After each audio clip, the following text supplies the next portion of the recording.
नमस्कार छात्रों, आज हम कक्षा 12वीं के काला असाइनमेंट पेपर जो है उनके सॉल्यूशन करने वाले हैं। विषय है हमारा हिंदी।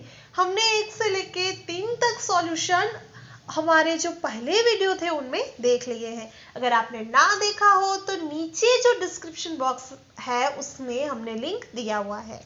तो हम देख रहे हैं क्वेश्चन पेपर नंबर 4। निम्नलिखित शब्दों के समानार्थी शब्द लिखिए। नियत यानी इरादा, तसल्ली यानी सांत्वना। निम्नलिखित शब्दों के विलोम शब्द लिखिए। कुंवारा, तो उसका विलोम शब्द है ब्याह अथवा विवाहित। स्थापित, तो उसका विलोम शब्द है विस्थापित। अब नीचे है कि निम्नलिखित शब्दों के तत्सम रूप लिखिए। सलाई, तो शलाका। तीता, तिक्त। निम्नलिखित शब्दों में प्रत्यय है उसे अलग करना है। जर्जरित में जर्जर प्लस इत, इत है उसका प्रत्यय है। दाम्पत्य में दंपति प्लस ये प्रत्यय अलग है। निम्नलिखित शब्द समूह के लिए एक शब्द दीजिए। अनुचित कार्य करने पे होने वाला दुख उसे क्या कहते हैं? तो हम उसे पछतावा कहते हैं। उसके बाद है यज्ञ में डाली जाने वाली हवन सामग्री, जिसे हम यज्ञ धूप कहते हैं। निम्नलिखित अशुद्ध वाक्यों को शुद्ध करके पुनः लिखना है। मुंबई की सड़कें नागपुर से अच्छी है। ठीक है, उसे हम शुद्ध वाक्य में परिवर्तित करेंगे। तो ऐसा आंसर आएगा, मुंबई की सड़कें नागपुर की सड़कों से अच्छी है। अब है कि कहावत का अर्थ लिखिए। अकेला जना भाड़ नहीं फोड़ सकता, यानी कि कोई भी बड़ा कार्य किसी एक व्यक्ति के प्रयास से नहीं हो सकता। अब है निम्नलिखित मुहावरों का अर्थ लिखकर उसे वाक्य में प्रयोग कीजिए। जिसमें है निछावर होना, यानी कि समर्पित किया जाना, जिसका वाक्य हम ऐसे बना सकते हैं कि स्वतंत्रता संग्राम की शहीदों का सर्वस्व स्वतंत्रता की बलिवेदी पर निछावर हो गया। उसके बाद है जीने की इच्छा को मारकर जीना, यानी कि जीने की इच्छा न होना। श्यामलाल का बेटा मर गया, ये सुनकर श्यामलाल तब से लेकर आज तक जीने की इच्छा को मारकर जी रहा है। अब हम देखेंगे निम्नलिखित प्रश्नों के उत्तर। जो प्रश्न हमें दिए गए हैं उनके उत्तर लिखने हैं। मैं यहाँ पे उत्तर बोलने वाली हूँ, अगर आप लिखना चाहते हो तो आप नोट कर सकते हो। तद्भव शब्द क्या होते हैं? जो शब्द मूल रूप से संस्कृत के होते हैं किंतु किंचित रूप परिवर्तन के साथ हिंदी में प्रयुक्त होते हैं, उन्हें तद्भव शब्द कहा जाता है। उसके बाद में है संकर शब्द का अर्थ, यानी कि उसे संकर शब्द किसे कहते हैं? हिंदी में कुछ शब्द ऐसे हैं जो किसी भी वर्ग में नहीं आते हैं। ये दो या दो से अधिक भाषा के शब्दों से निर्मित होते हैं। ये शब्द संकर शब्द कहलाते हैं। उदाहरण के लिए रेलगाड़ी शब्द, इसमें रेल शब्द अंग्रेजी भाषा का शब्द है और गाड़ी शब्द हिंदी भाषा का। इसी तरह डाक खाना वो हिंदी प्लस फारसी तथा दलबंदी संस्कृत प्लस फारसी आदि शब्द संकर शब्द है। उसके बाद में है निषेधवाचक वाक्य किसे कहते हैं? तो जिस वाक्य में क्रिया के न करने या न होने का कथन होता है उसे हम निषेधवाचक वाक्य कहते हैं। जैसे मैं गांव नहीं जाऊंगा। उसके बाद है दिल्ली के पर्यटन स्थलों के नाम बताइए। मैंने जो नाम दिए हैं उससे अलावा भी आपको जो कोई पर्यटन स्थल है वो पता हो तो आप उसके नाम भी लिख सकते हैं। तो दिल्ली में अनेक पर्यटन स्थल है, उनमें कुछ मुख्य पर्यटन स्थल है India gate, Rashtrapati Bhavan, Jama Masjid, Qutub Minar, Lal Qila, Akshardham, lotus temple और राजघाट। तो यहाँ पे हमारा प्रश्न पत्र 4 है वो पूर्ण होता है। अब हम प्रश्न पत्र 5 देखेंगे। उसका देखेंगे सेक्शन सी, जिसमें पहला है निम्नलिखित शब्दों के समानार्थी शब्द लिखिए। दुर्दैव यानी दुर्भाग्य, प्रवीर पराक्रमी। निम्नलिखित शब्दों के विलोम शब्द लिखिए। निर्भीक, तो डरपोक, बाधा या उसका जो विलोम शब्द है वो होगा निर्विघ्नता। निम्नलिखित शब्दों के तत्सम रूप लिखिए। बच्चा, बालक, कभी, कदाचित। निम्नलिखित शब्दों से प्रत्यय अलग कीजिए। भावुकता, जिसमें भावुक प्लस ता, तो ता है वो प्रत्यय है। खामोशी, खामोश प्लस ई, तो ई है वो प्रत्यय है। उसके बाद में है निम्नलिखित शब्द समूह के लिए एक शब्द लिखिए। विशाल रेतीला क्षेत्र, उसे क्या कहते हैं हम? रेगिस्तान। बलिदान के पंथ पर चलने वाला, उसे कहते हैं बलिपंथी। निम्नलिखित अशुद्ध वाक्य को शुद्ध करके पुनः लिखिए। आज संजय का जन्मोत्सव है, तो कैसे वाक्य बनेगा? आज संजय का जन्मदिन है। या हम ऐसे भी बना सकते हैं कि आज संजय का जन्म उत्सव मनाया जाएगा या मनाया जा रहा है, ऐसा भी हम कह सकते हैं। उसके बाद है निम्नलिखित कहावत का अर्थ लिखिए। एक म्यान में दो तलवार नहीं समा सकती, उसका अर्थ क्या है? दो समर्थ व्यक्तियों के विचार न मिलने पर वे साथ नहीं रह सकते।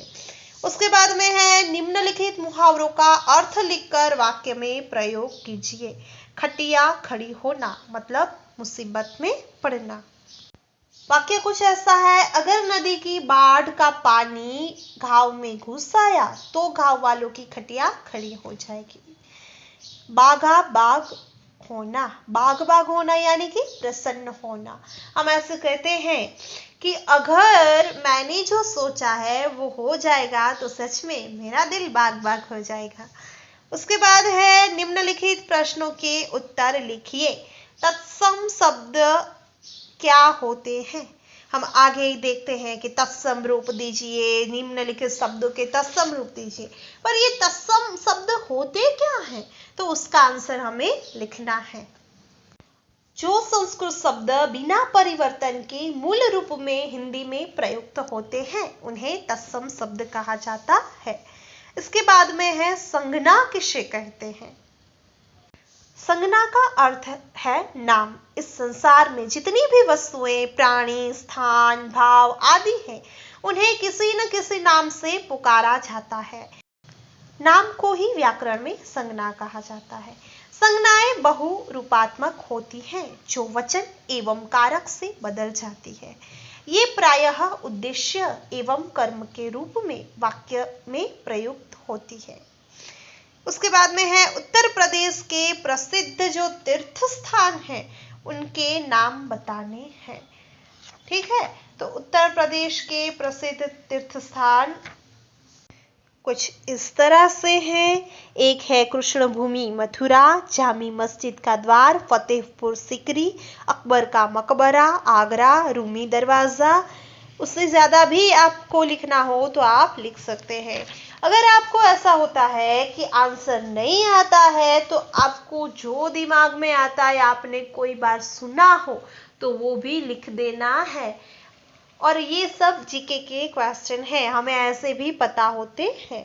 तो यहाँ पे हमारा प्रश्न पत्र 5 है वो पूरा होता है। अब हम देखेंगे प्रश्न पत्र 6 जिसका विभाग सी हमें देखना है।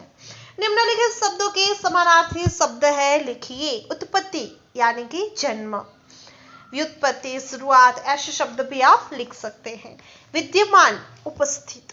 निम्नलिखित शब्दों के विलोम शब्द लिखिए। रईस गरीब, शिथिल दृढ़। निम्नलिखित शब्दों में हमें तत्सम रूप लिखना है। न्योता आमंत्रण। निम्नलिखित शब्दों के उपसर्ग अलग कीजिए। उपलक्षण, उप प्लस लक्षण, तो उप है वो उपसर्ग है। निराधार निहि उपसर्ग प्लस आधार। निम्नलिखित शब्दों के लिए शब्द समूह है वो देने हैं। ठीक है, एक शब्द समूह हमारे पास है, हमें एक शब्द देना है। तो वह गांव जिससे मवाद निकलता रहता हो उसे क्या कहते हैं? उसे नासुर कहते हैं। घर में अन्न आदि रखने का स्थान उसे भंडार कहते हैं। निम्नलिखित अशुद्ध वाक्य को शुद्ध करके पुनः लिखिए। आपकी टिकट रद्द हो चुकी है। आएगा क्या? आपका टिकट रद्द हो चुका है। निम्नलिखित कहावत है उसका अर्थ लिखिए। काला अक्षर भैंस बराबर, निरक्षर होना। ठीक है, फिर है निम्नलिखित मुहावरे का अर्थ लिखकर वाक्य में प्रयोग करना है। वाक्य है, पहले हम देखेंगे उसका अर्थ। पल्ला पकड़ना, सहारा पाने के लिए किसी को पकड़ना। वाक्य है, मनीष ने उस भले आदमी का पल्ला पकड़ लिया, इसलिए उसकी जिंदगी मौज से बीत गई। उसके बाद है सिर के बल जाना, यानी कि नम्रता पूर्वक जाना। वाक्य कुछ ऐसा है, अफसर के घंटे सुनकर सेवक सिर के बल पहुंच जाते हैं। ऐसा ही अक्सर होता है। उसके बाद हम देखेंगे निम्नलिखित प्रश्नों के उत्तर लिखिए। आज के युग को इंटरनेट का युग क्यों कहा जाता है? इंटरनेट का युग क्यों कहा जाता है? तो दिन ब दिन टेक्नोलॉजी है उसका व्याप बढ़ रहा है। लोग इंटरनेट के बिना चल नहीं सकते, ऐसा हो गया है। आज हम सुबह उठते हैं तो हमें क्या होता है, फोन चाहिए होता है, उसमें इंटरनेट कनेक्शन चाहिए, हमें व्हाट्सएप यूज करना है, हमें फेसबुक यूज करना है। तो ये सब लोगों के लिए अब जीवन जरूरियात हो गया है, इसलिए आज के युग को हम इंटरनेट का युग कहते हैं। 58वां है, उपभोक्ता शिकायत निवारण की क्या व्यवस्था है? उपभोक्ता की विभिन्न प्रकार की शिकायतों के अनुसार देश में जिला, राज्य और राष्ट्रीय स्तर पर उपभोक्ता अदालतों की व्यवस्था की गई है। अपनी शिकायत के अनुसार उपभोक्ता द्वारा अदालतों में शिकायत की जा सकती है। भारतीय पोस्टल ऑर्डर क्या होता है? ठीक है, तो इलेक्ट्रॉनिक फॉर्म में ऑनलाइन खरीदा जा सकता है और आमतौर पर सरकारी नौकरी के आवेदन करते समय परीक्षा शुल्क देने के लिए इसकी जरूरत पड़ती है। इसके बाद है शब्द भेद का अर्थ समझाइए।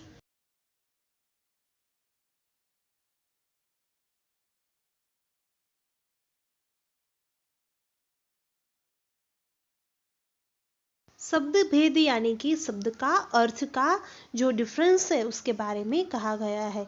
दो शब्द होते हैं तो उनकी अपने जो अर्थ होते हैं, इनके आधार पर शब्द भेद होते हैं।